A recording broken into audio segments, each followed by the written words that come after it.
Well, all's well that ends well. Hello, everybody. It's me, Mr. Moohead.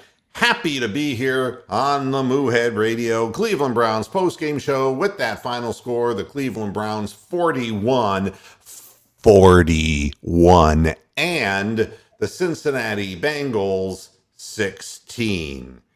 Joining me, Tony the Calf, whose balls are sweating in overtime as his team has managed to, it's incredible. They ended up allowing 21 straight points, and then they scored to put it into overtime. It's like, and I want to see us lose so we can fire Mike Zimmer.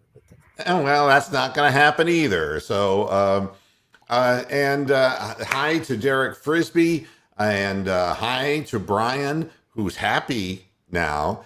And aren't we all? The Cleveland Browns played a really good football game. And, the thing that's so funny about it is the defense really did its part in a big, bad way. And I'll get into what DG's talking about too, because yes, there's no question that the referees tried to open the door for Cincinnati. The fact that they couldn't step through it, some really incredibly ignorant, stupid NFL officiating that is absolutely fixed. Just miserable. And it made me sick to my stomach. But to enjoy the positive things, Baker Mayfield was 14 of 21. That's all. He completed 67% of his passes, just like he does. And he had 220 yards passing, just like he does. And he made the deep throw twice to DPJ. And the running game was really good. Statistically speaking, the Cleveland Browns were, of course, going to be out possession, 25-14 in first downs. Only 46 plays compared to 70 for the Bengals. But the total yards still favored the Browns. In their total plays of 46, they got 361 yards.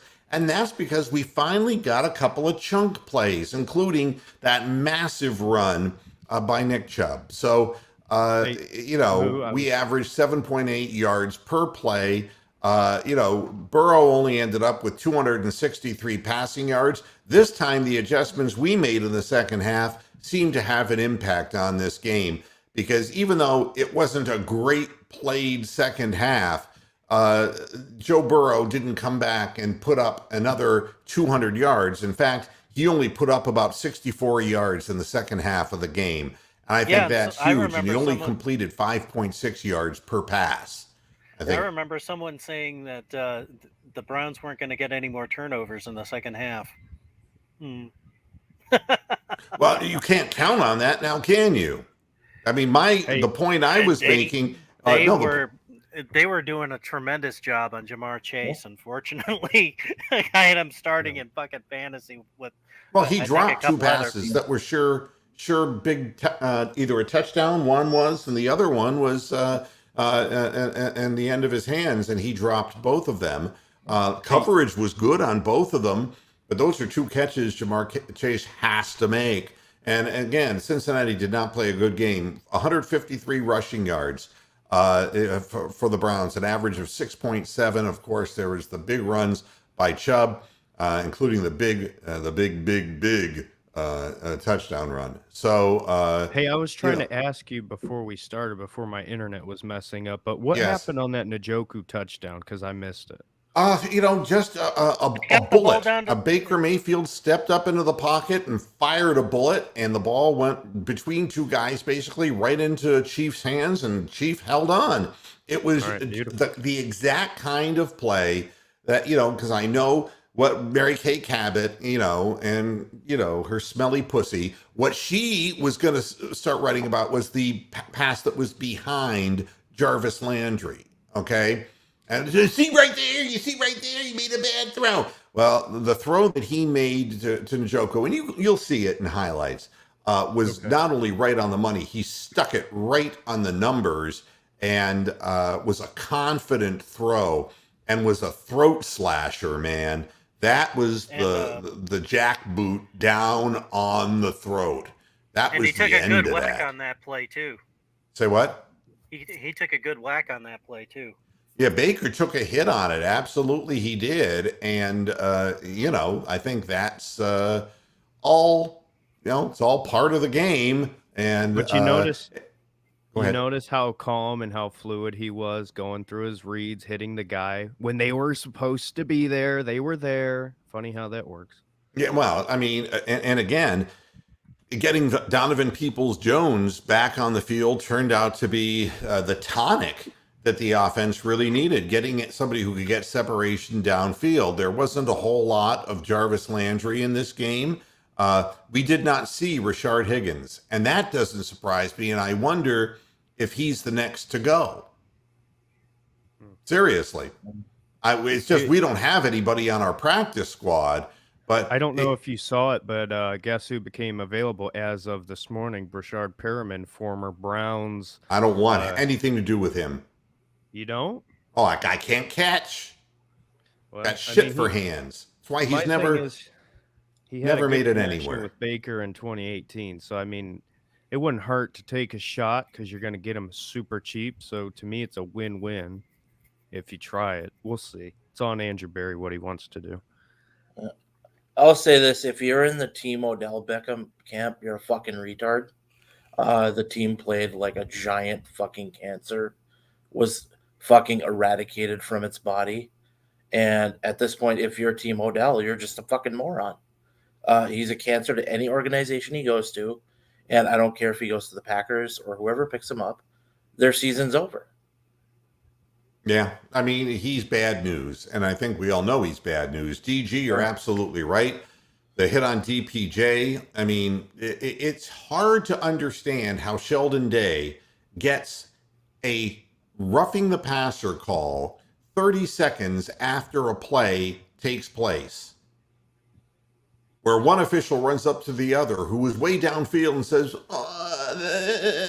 like that little kid in school who you fucking hated, narking bastard. And there was nothing. He tackled him by the legs, and he was falling back throwing the ball because Sheldon Day was already diving at his legs. Yet they can just take a shot like that and make helmet-to-helmet contact. And then it's like, oh, now we're really interested in his safety. We're going to stop the game and let the Browns take him out. We'll coach for Stefanski too. We're getting close to tie territory in Baltimore.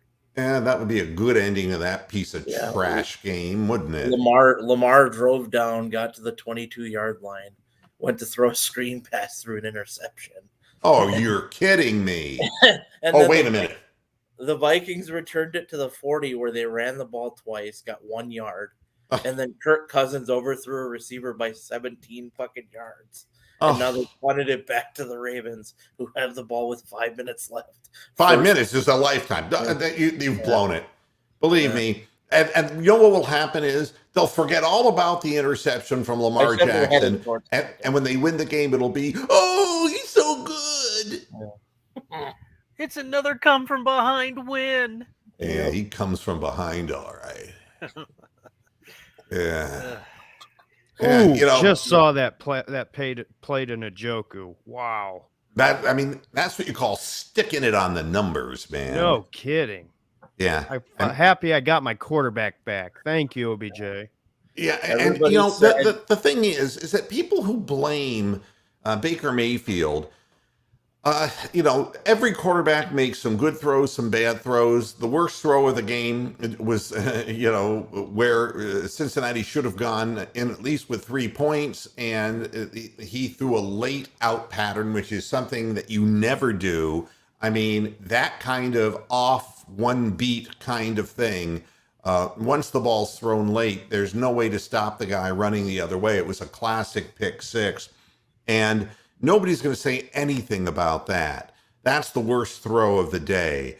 And Baker made one bad throw, in my estimation, to Jarvis Landry. And I'm not even sure how open Landry was because there were two defenders around him. But everything was where it was supposed to be. A nice ball thrown right where it had to be for Harrison Bryant, which was a nice chunk play there. The one to Chubb that was 24 yards. I think the one to Harrison Bryant was about 20 yards. But Nick Chubb can't catch the ball. All he can do is run it. Yeah, Yeah, fuck you. Yeah, but Fuck all opens of up the people that bag on him for not catching the goddamn ball. He can catch. Yeah, I mean, the thing Just ask Minka Fitzpatrick if he can run after the catch too. Well, I mean, the thing that's amazing is it just watching him when he scored on the 60+ yard run. I mean, he just runs away from everybody, and nobody has him listed as like one of the fastest running backs. Yet when he gets into the open field, ain't nobody catch him. He reminds me of Adrian Peterson when he first came into the league. He'll blow you the fuck over. Doesn't have like, get away from the cop speed, as Gus Johnson once said about, what was it? The fucking Bengals player. But when he gets in the open field, you ain't catching him. Yeah. I mean, that seems to be the case. And he instinctively, even when people are behind him trying to get an angle on him, he shifts to another angle. He's got a real radar about him that is really quite remarkable. And, the game balls. I like to give out game balls here when the team plays well. Troy Hill. I'm sorry if I referred to him as Sean Hill at halftime. My bad. Troy Hill. The old quarterback turned. Yeah, exactly. I'm old, man. At least when I make mistakes, they're old mistakes. Yeah, but really, 3 sacks, for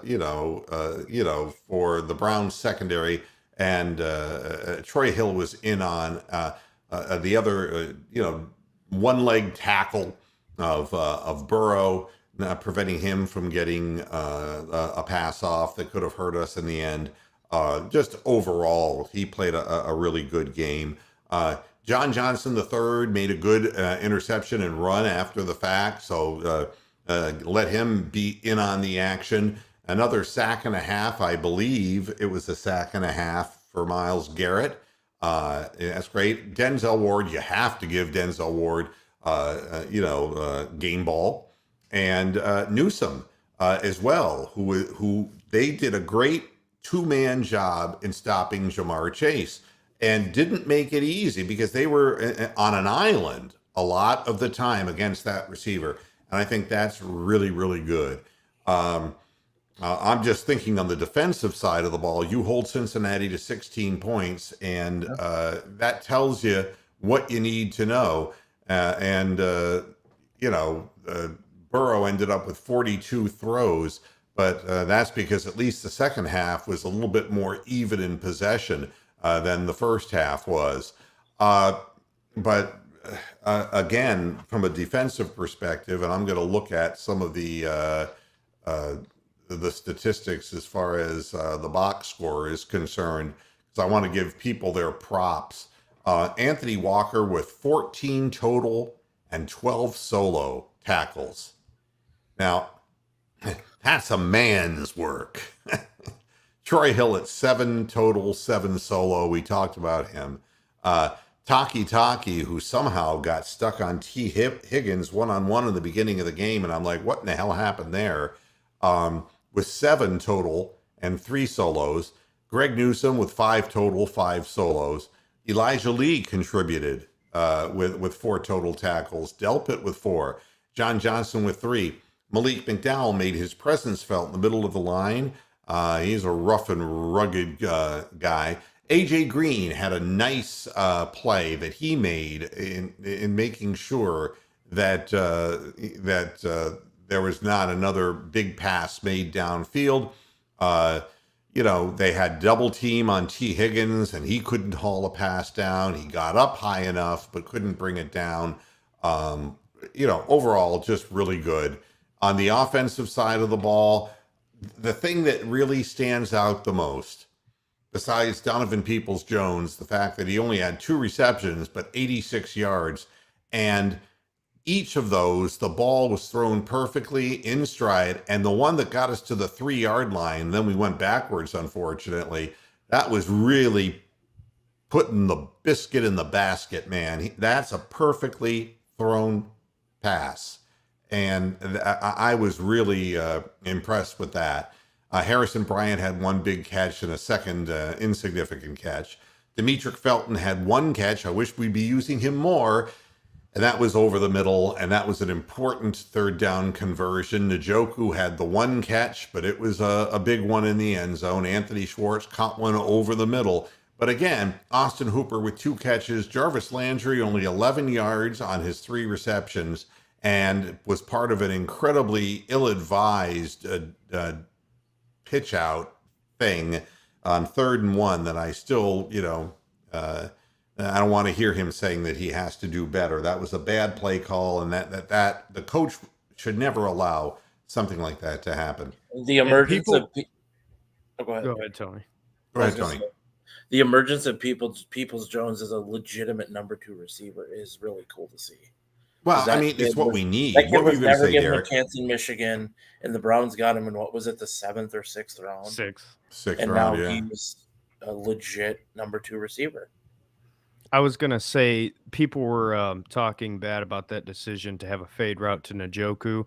I think the Browns should do that more, because 9 times out of 10 he comes down with that. Ball was I think it was underthrown. I was just about to say, I think it was just underthrown. I think if they had a chance to do that again, I think he'd hit that. But again, Tony, to your point with Donovan Peoples-Jones, now they can fully use him, in my opinion, to the way that they always should have. Because in my opinion, with 13 here, it almost limited his touches, yes, but also how they tried to use him. And now they can use him more downfield, how you saw today on that big, I think it was a post route over the middle for the touchdown. But you're going to start seeing that more, and people are going to start talking about him more. But the talent was always there for him. It was just a matter of how you use him. Well, we saw in the preseason how good he looked. And, the injury came at a bad time. But to finish my point on receiving, 14 completions to 8 different receivers. None of them's names began with O. Oh, yeah. Okay. So, again, this is the way the team is built. And there isn't a single big play, big ego guy, but the guys get the job done.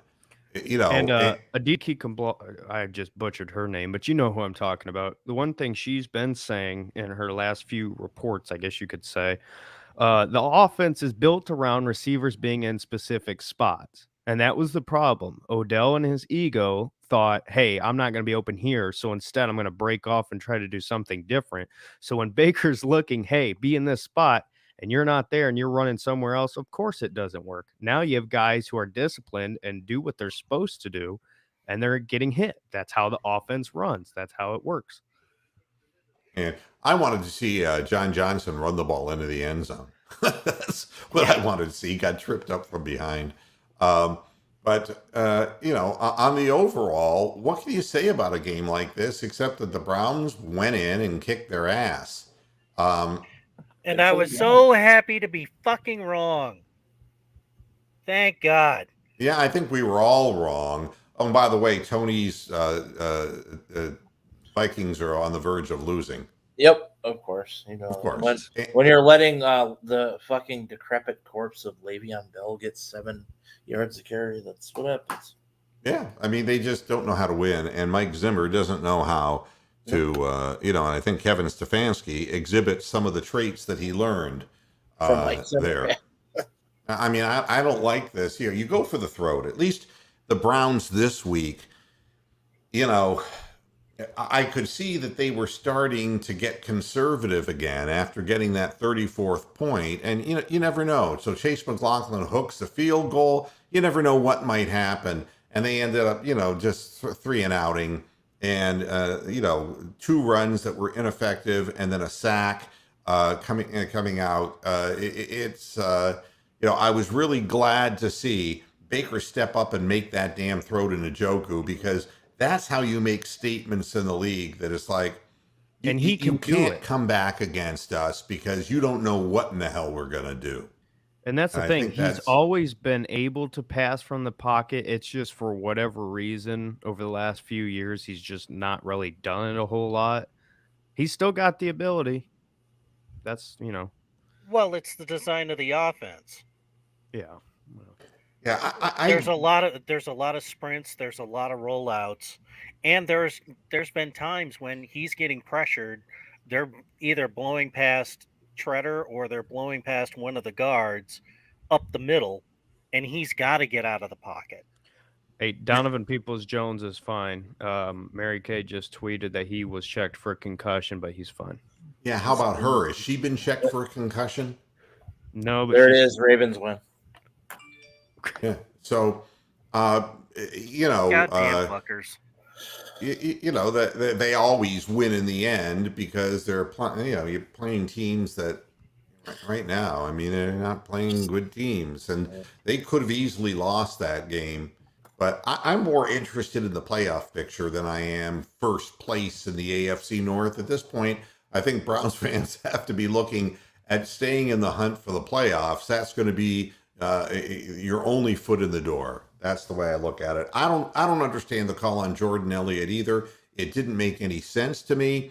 It looked like the referees were standing in the midst of a brawl, waiting for a Cleveland Brown to do anything so they could throw a retaliation flag.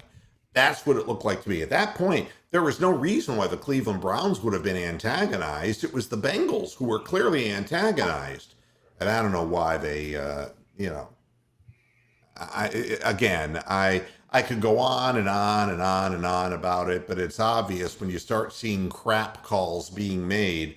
At the very least, it's point spread oriented, and it can be destructive toward a team's opportunity and chance to win. And we've been on the wrong side of this for decades, and it really gets old.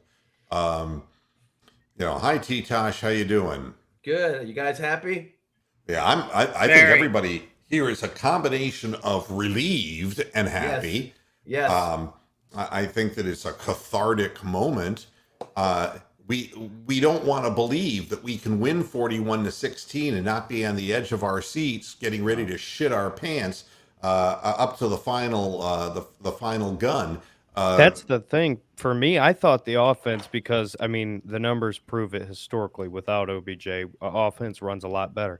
I thought we would be able to put up points. My concern was the defense. I thought Jamar Chase would be running free all day. Wow. So it wasn't the offense on our side of things. I was more worried about our defense, but they showed up.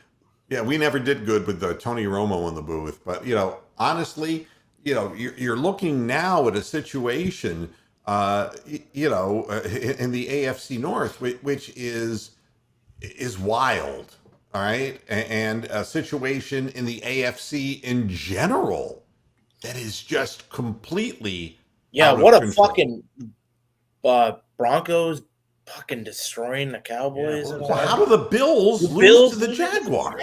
What the fuck? Did they 9-6, no less. Lost 9 Let me to look this up. Don't tell me that the Jags won a game. Hold on. The Jags won. Oh, They no. won. 9 And to how 6. Buffalo ends up with 6 points for the whole game? Sick. We know what God Urban's only going to be knows. doing. Well, to I celebrate. start- I started Josh Allen in fucking fantasy football. That's how. So did I. You know what Oh, my Urban's going to God. be doing to celebrate.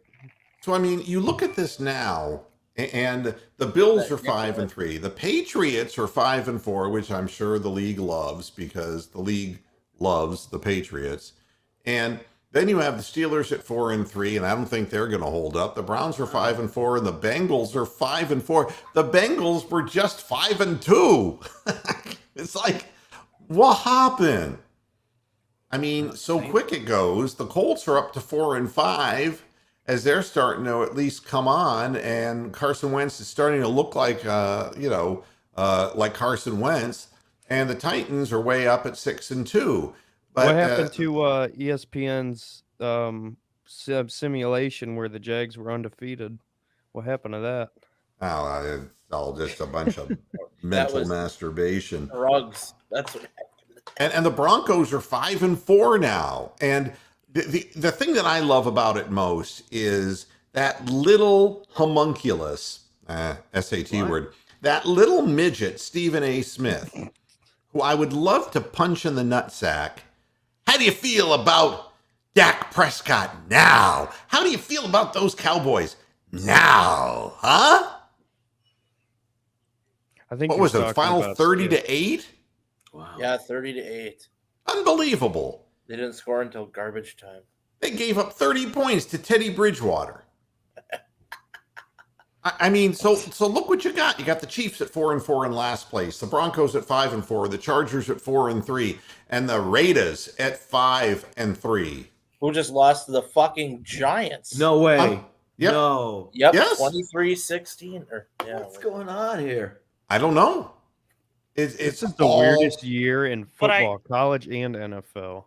But that's what I was saying on Friday's show about, the Ruggs thing is really going to suck the life out of the fucking Raiders for the next couple of weeks.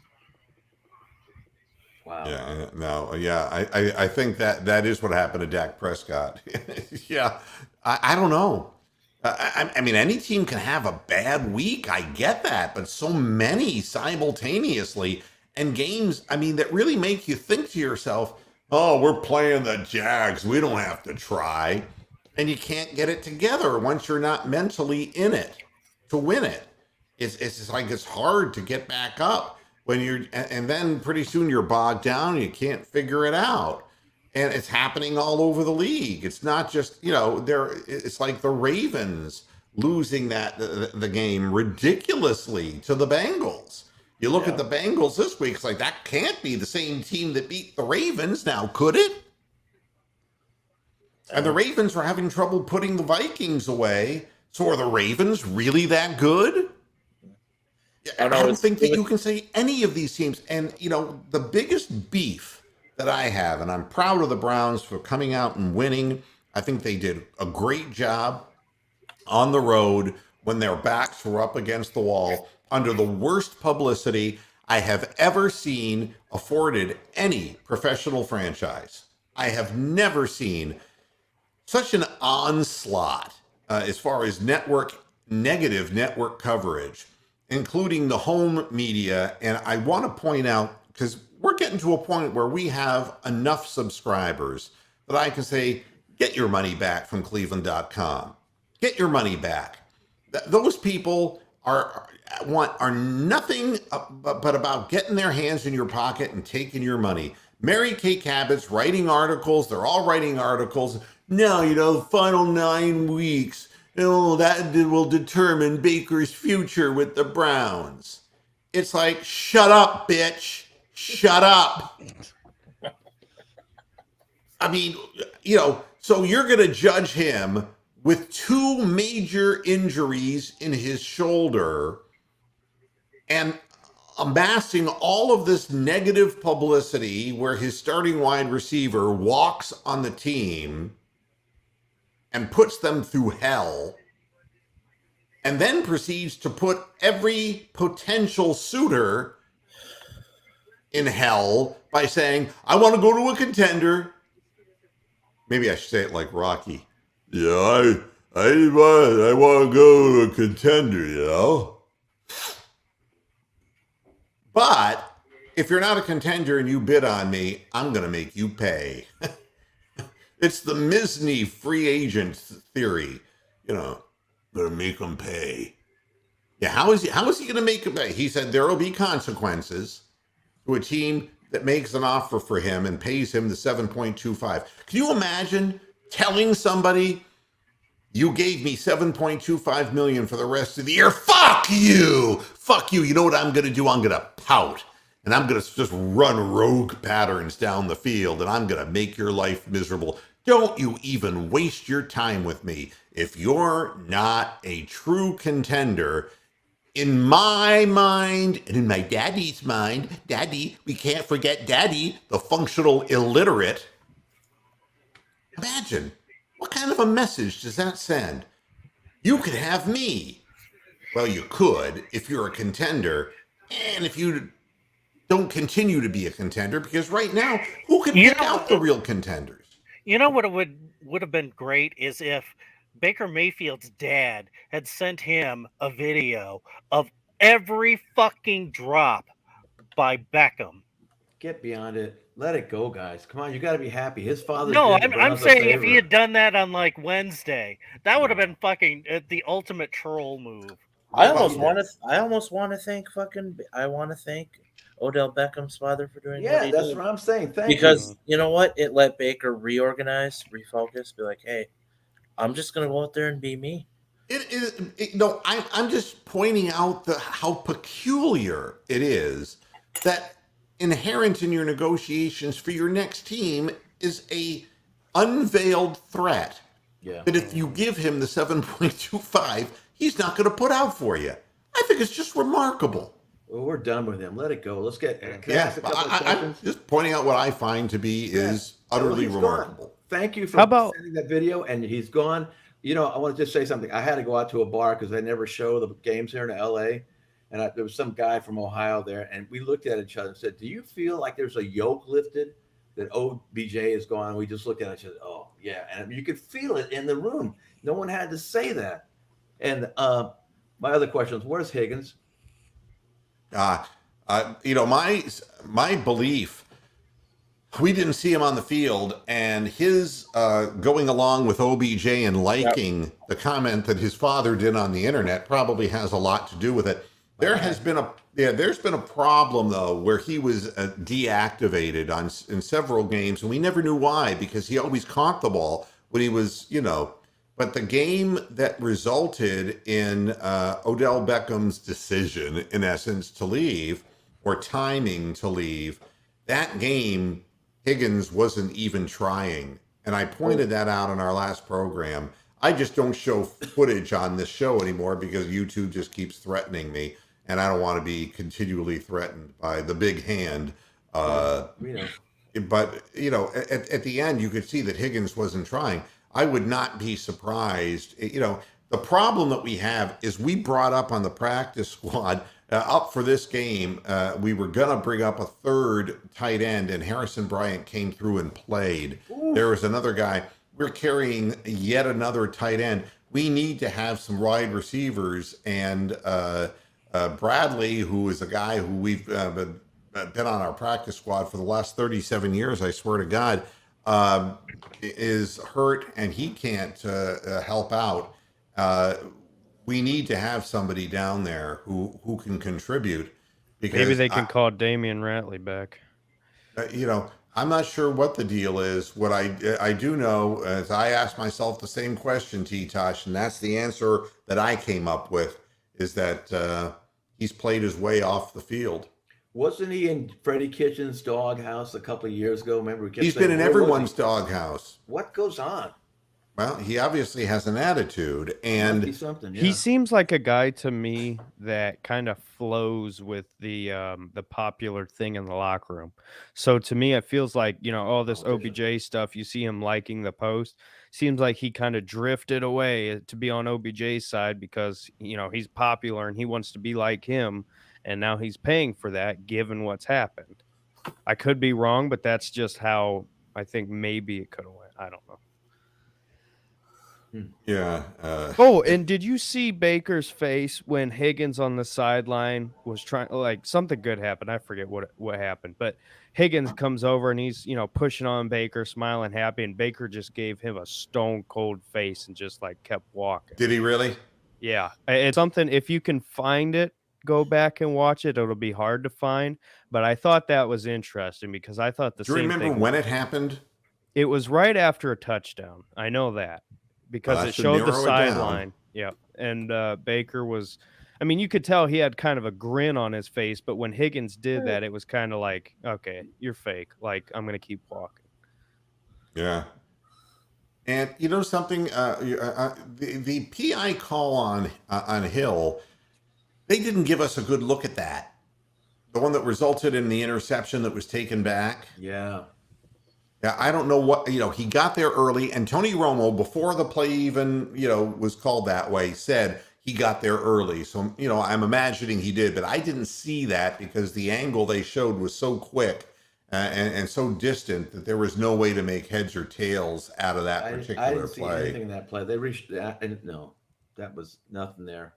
He played for the ball and got it. I didn't see anything dirty. Yeah. And we're going to bring Bronk in here. Hi, Bronk. How you doing? Hello. Okay, I'm happy, Bronk. We're all very, very pleased and surprised. Shocked.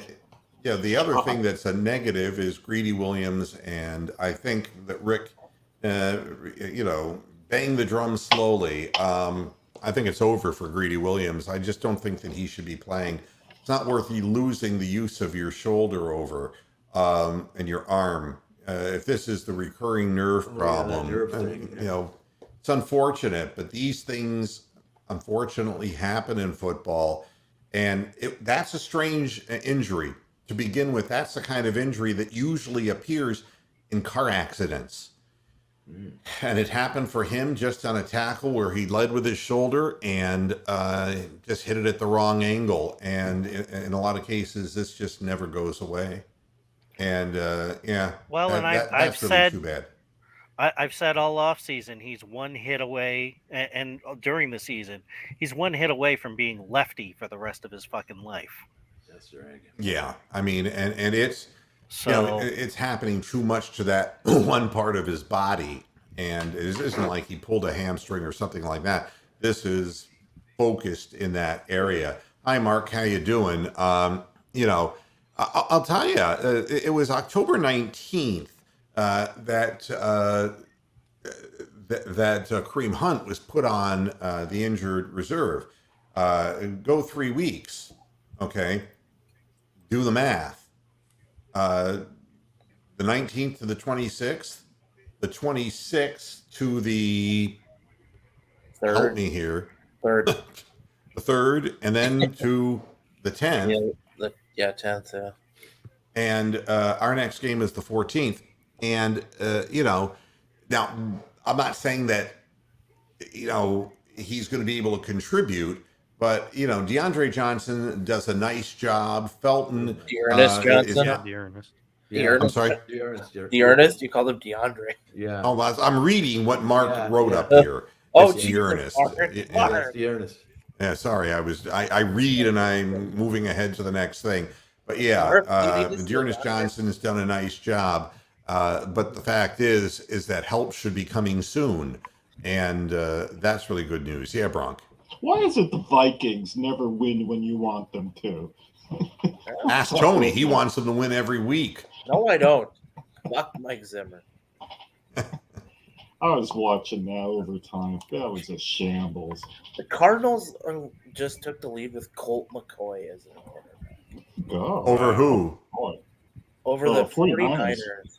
yeah, not they're playing the Kyler Murray or DeAndre Hopkins, and they're still Wow. Colt McCoy. The Myles Garrett Holt included being Hey, pulled got by his 13 face yard mask. touchdown for James Conner. Yay! Points for Uh, me.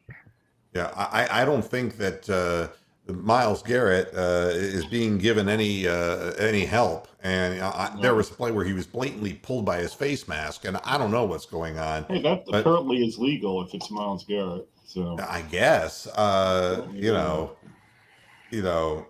what about The that hit was fight on a with Browns Clowney? receiver, so it was perfectly legal. Yeah. Anyway, Yeah, and what's being said is true.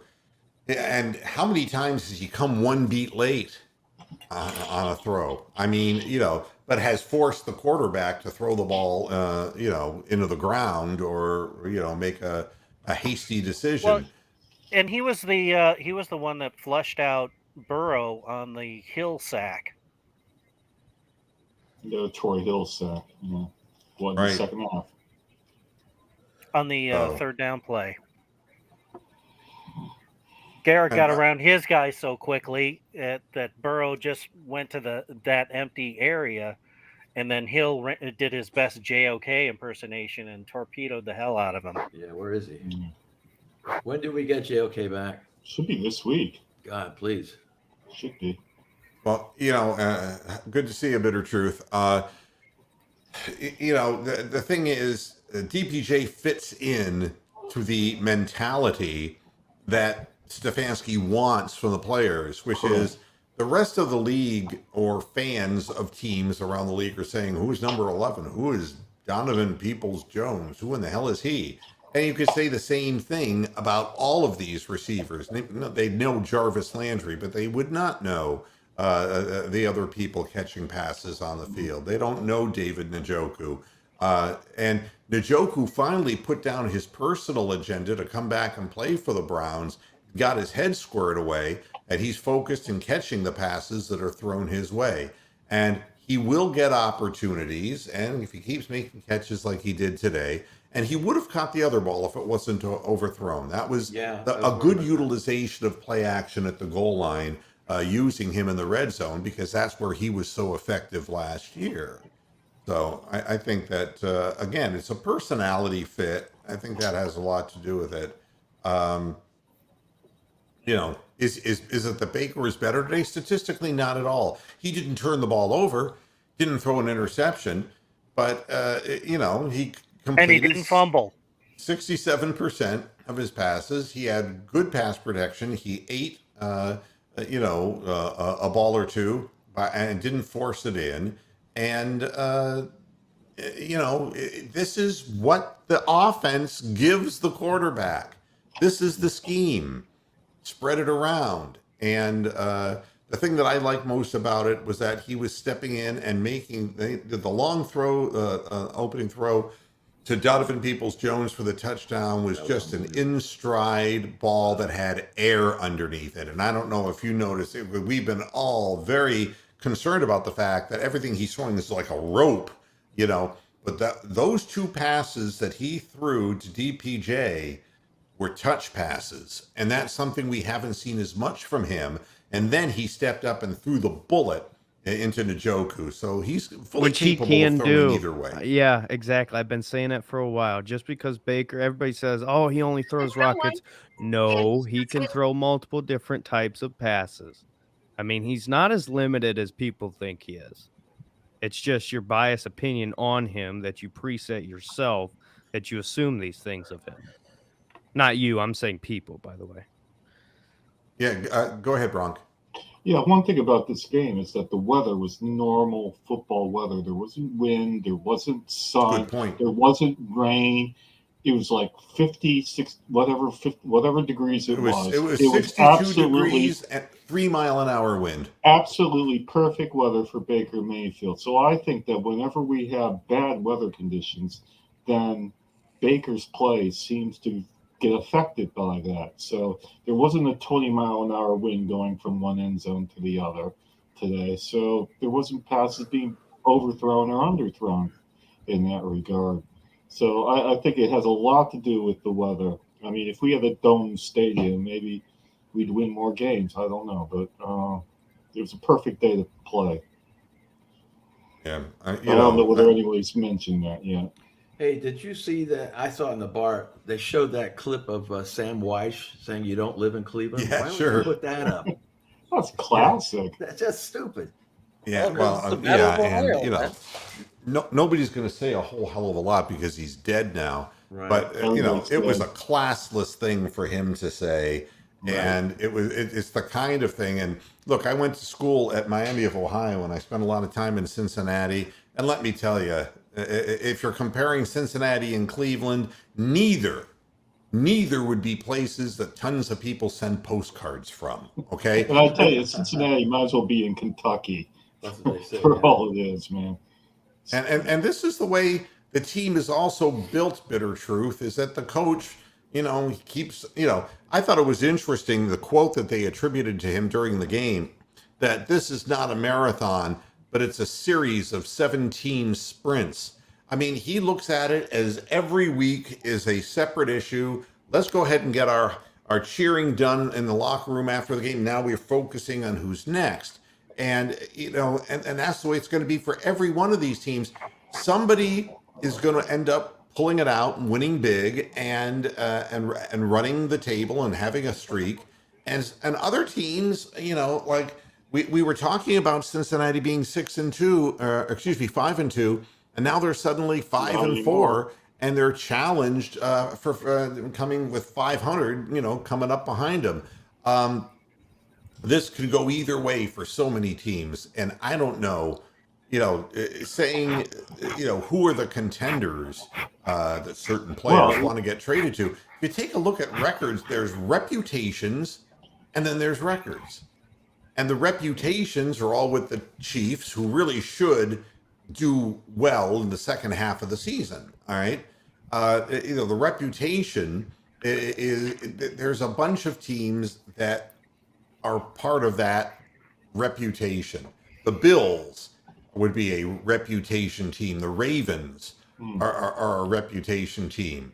The Titans secondarily, and the Titans, the thing that's interesting is the Titans are going at it without their running back, and it will be interesting to see how they hold up over the course of the long haul. But the Raiders, the Chargers, the Broncos, none of those teams would be considered reputation teams. So really, who are, and you'd say before the game, well, the Cowboys, not anymore. Not after this the shenanigans. Nobody else out there in the NFC East is even considered anything. The Green Bay Packers, I really don't give a shit about Aaron Rodgers. I hope he gets hit by a truck. I really don't care about him. He's a dishonest man. And, again, whatever he does, he does. But the Vikings, the Bears, and the Lions, this horrible stuff, all sub 500. Yeah.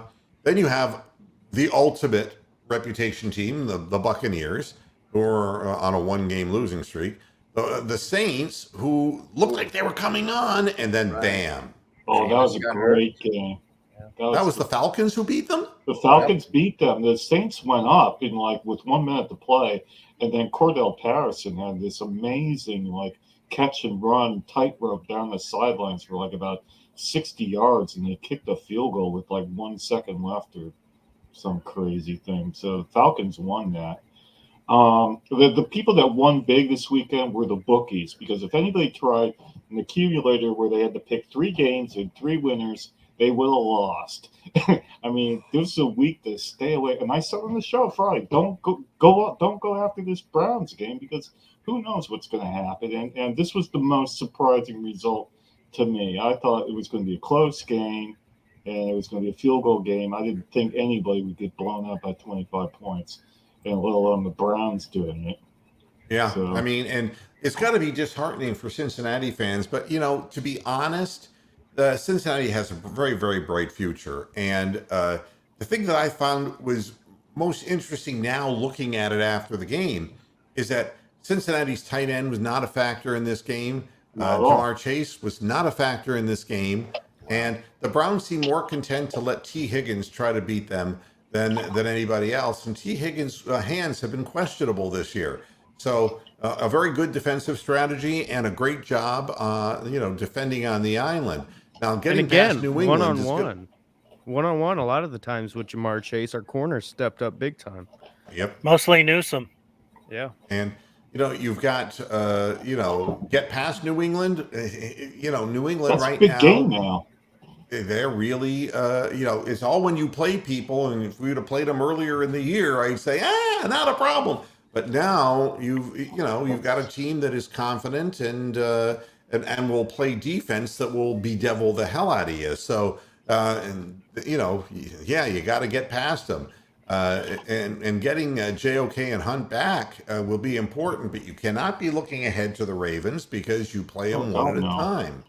This New England game now suddenly is one of the big national games in the early window next week. And it wasn't looking that way 2 weeks ago. But if you look at the schedule now, it could very well be the game over here that's shown. The Bengals and Browns was a game there today. We could be. But I tell you what, though, I feel a lot better now looking at the rest of the season, given what we saw today. Just the way the team came out, other than lining up offsides, that BS. But just the fact that it looked like we were efficient and we did our jobs and there was no egos. I feel good going forward because this is the team I expect to see from now on. Well, yes. The other big game is Saints at the Titans. That's the game that will probably be the more glamour game. That might be the big national game. Nah, they'll put Belichick on the fucking national game. Yeah, the Browns on Monday night at all? No, they're later in the year. We've seen some evening games.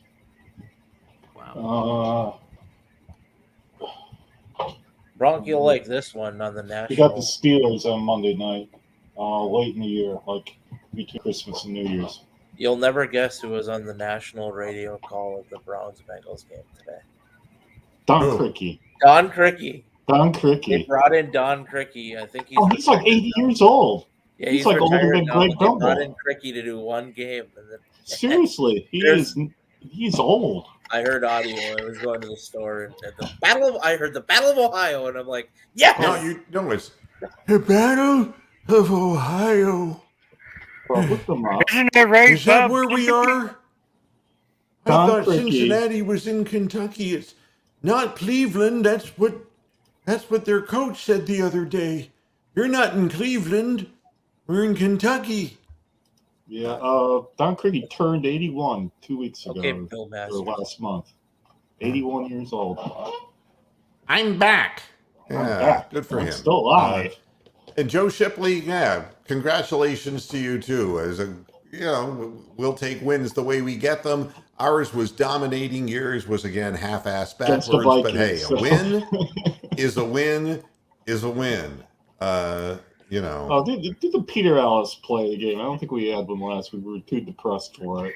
The Ravens backed into that win like Lamar Jackson on a dildo. Wow. Oh, Oh. that's no way to start off a ball game, young Joe Burrow. I don't know. With a name like Burrow, somebody might mistake you for an ass. So you threw the ball late out into the flat. The Browns, who hadn't had a pick six since I'm going all the way 1985. back. I can't remember. It seems to me there was one all the way. I'll think of his name after I'm Taki. dead again. But to watch Denzel Ward just peel out and go 99 yards had to break their heart. Oh. No. I had the name of the guy who did that.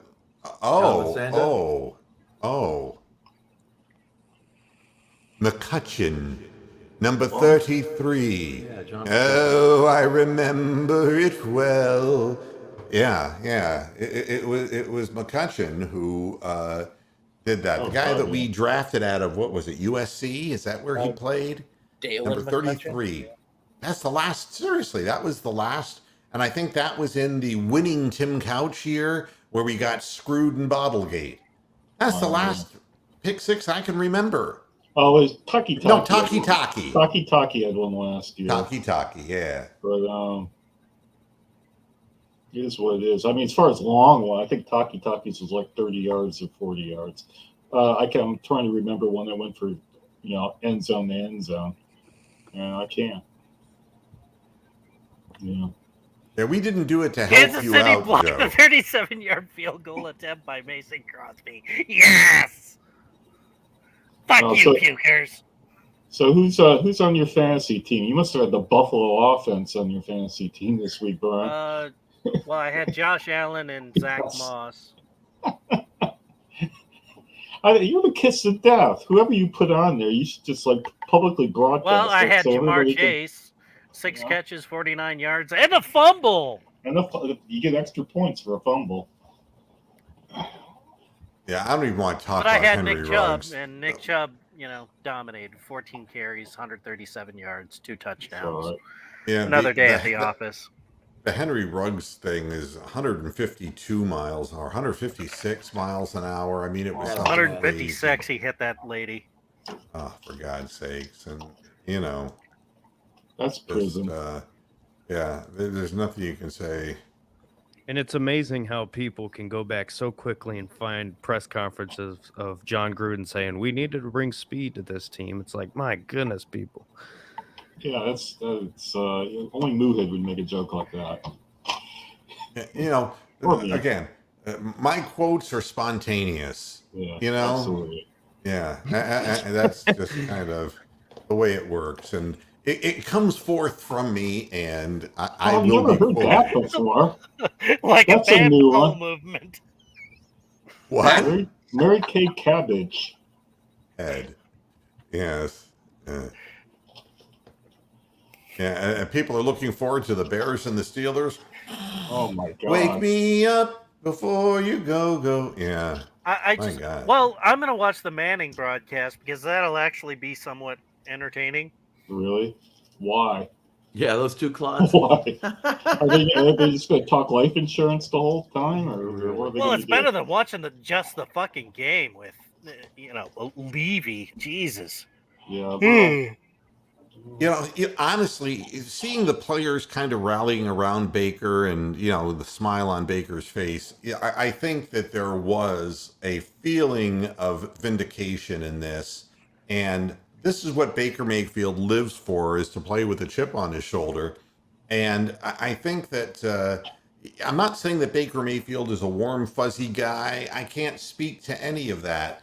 But I can say that he's taken an unusual amount of abuse in the press. And Did you see the clip that came out this week from last week? Sorry, Bronco, I don't mean to cut you off, but there was a clip of, with the whole costume thing, and OBJ was dressed as MJ, and he was dancing in the locker room. Well, Baker was in the background.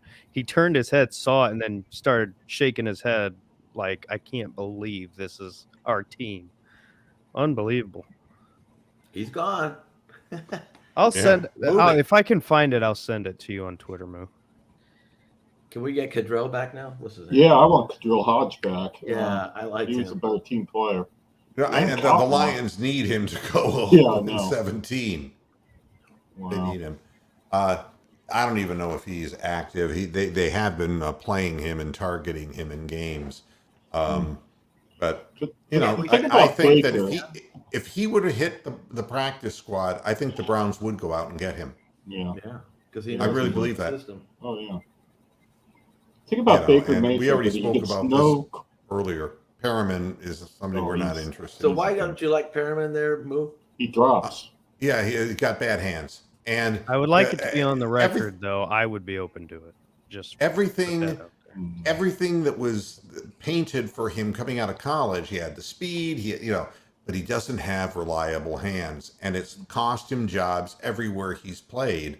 And the one thing that we found out against the Steelers, when you drop passes, it not only hurts the fan base, it brings the entire team down when you cannot be counted on. And, again, you need to have players who catch the freaking ball. And, the thing about Cadrell Hodge, nobody gets targeted that much on the Browns. But he caught what was thrown to him, and he blocks. Yeah, he blocks downfield. He's big body. Blocking is good. If that's the way we go, that's the way we go. Because you're not going to find a big game-breaking speed receiver just being waved away. It isn't going to happen. Or if they are, they can't catch to save their lives. Right.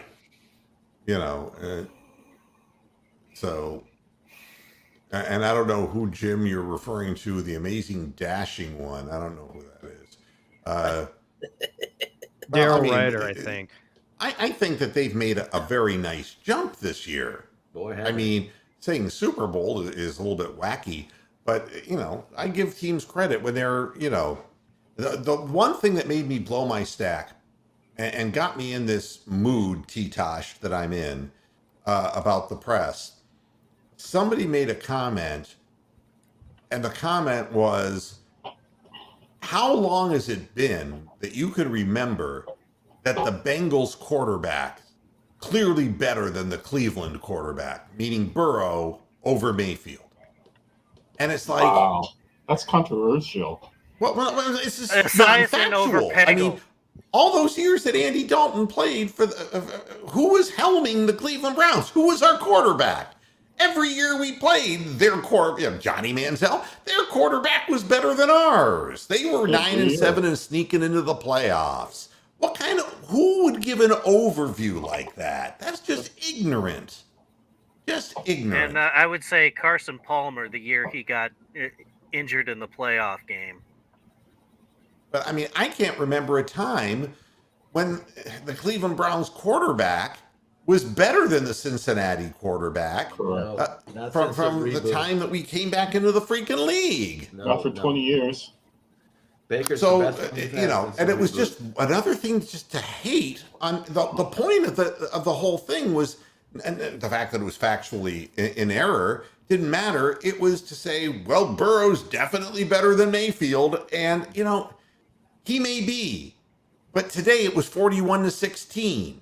You didn't And know. nobody compares these people. Nobody says, "Oh, I want you to strip down in the shower and I want to see whose dick's bigger." Nobody does that.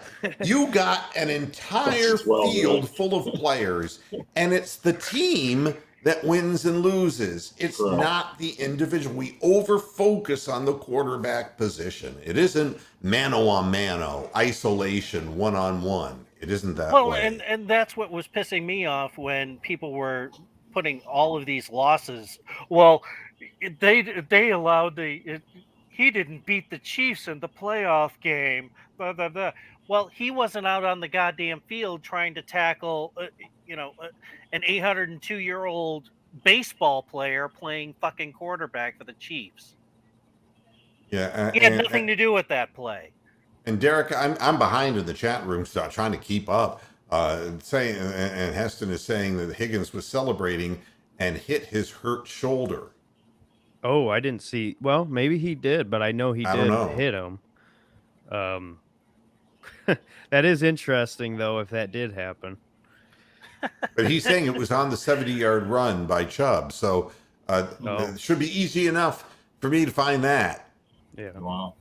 Well, I can tell you for a fact that Higgins did hit him. Where, I don't know, but I know for a fact that he hit him and that Baker wasn't exactly thrilled when Higgins was trying to celebrate with him. Oh, yeah, he punched his shoulder. That's stupid.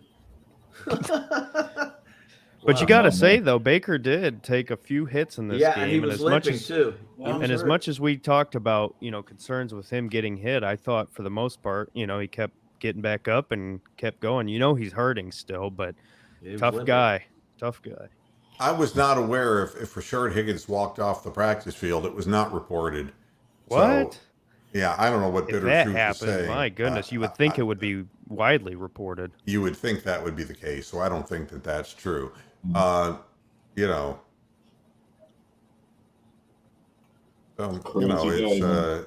I'm just catching up on all the things that people are saying, so I want to give them. I never had a chance to give game balls to the offense, so big game ball to Baker Mayfield for making the deep throws, accurate deep throws that people said he couldn't make because he's so badly injured. Wyatt Nick Teller, Chubb too. is always. I'm sorry. I said Wyatt Teller too, man, all day Wyatt long. Teller was a He beast played today. like he was ticked. Yeah, with He probably impact. was. Inspired. Yeah, and you look at all the whole offensive line did an outstanding job. Chubb gets a game ball, and that's the way it is with the offense. This is a real team group. It isn't DPJ welcome back gets a game ball. It's nice to know that you can put 41 on the board when your defense gets you a few turnovers, and this is what Stefanski will drum into our head again, which is his singular reason for living on Earth, his turnovers. Even though he's an offensive coordinator, the defense. But he played defensive back as a player. Yeah, contributing is important. The defense getting the Bengals off the field and getting turnovers. Just a huge thing, just an absolutely huge thing. And again, it's great to be able to hang 41 on somebody while the guy who had the worst game of his career, Jarvis Landry, only caught 3 passes for 11 yards today. It tells you that people stepped up and people did the job that they had to do to get not only sufficient points on the board, but getting us back into the kind of point scoring mode that we were last year in so many Definition games. of a group effort. That's what you saw today. So, I mean, you can't say anything bad. And yeah, I'm just a massive, Denzel Ward, who had looked terrible. He looked terrible this year, absolutely- but given the opportunity to press cover, suddenly looks good again. Yeah. And it was funny, the second long pass that Jamar Chase that was off the end of his fingers was mano-a-mano coverage, and Romo was saying, "I can't believe they're still playing, one-on-one on the outside." And it was right for Cincinnati to take the shot down the field. But the bottom line is, you're either in this game to win the game, and part of the way you're going to win the game is to pressure the quarterback, and you got to bring some traffic in to make him really not feel comfortable in the pocket. And it did result in a couple of turnovers. And yes, if Jamar Chase catches that ball, people are going to question that. But you got to have faith in your players. You have to use your players in a way that complements what they do best. And soft zone ain't where it's at. AJ Green's going to have to learn how to be better shutdown corner, because he's now next man up because Greedy Williams will be gone.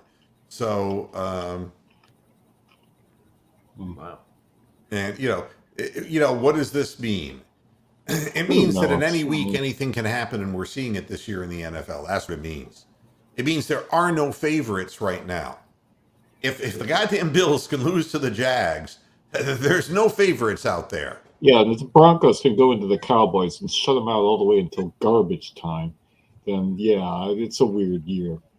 It's strange. So. Hey, I'm so far behind. I'm just gonna scroll down in the chat room because it's like, jeepers, you guys are fast. Or I'm slow and I'm verbose. And again, I think Burrow is a guy who's going to put up bigger yardage numbers. Yeah. But he also is in a scheme where the coach is leaving him up to his own, and he will make turnovers. Yeah. That's the biggest difference between these two. Burrow is meant for a scheme that's going to pass downfield, 35 plus times. Baker's meant for a scheme that you're going to allow him to throw around 30-ish and go through the run game. John Brown, my man, how are you? It's good to see you. It's always good to see good old friends. Yeah, good win for the Browns is right, man. We needed this one. What happens next week? Are we going to get fucked when we go to New England like we usually do? I think it's pretty clear that we're not going to be getting calls anywhere. Even when we're up in a game and clearly outplaying a team, and they're trying to get a team back into the game like today, we're not going to get the benefit of any of these calls. We have to go out and just play spotlessly.